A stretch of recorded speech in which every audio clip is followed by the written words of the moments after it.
We have some good news tonight in the search for a 7-month-old baby girl from Jacksonville's north side.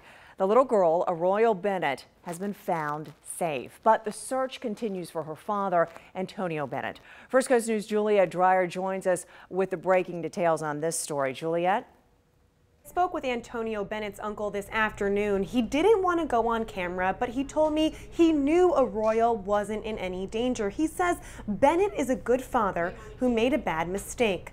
Police say Antonio Bennett took little Aroyal after he and the baby's mother got into an argument yesterday. He's also wanted on unrelated warrants issued prior to that incident.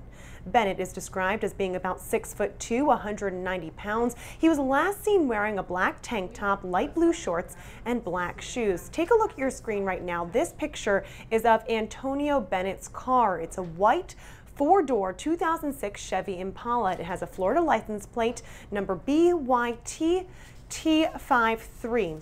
Now, according to some online records, Bennett has previously spent time in prison for a range of charges, including possession of cocaine, defrauding a business, and carrying a concealed firearm.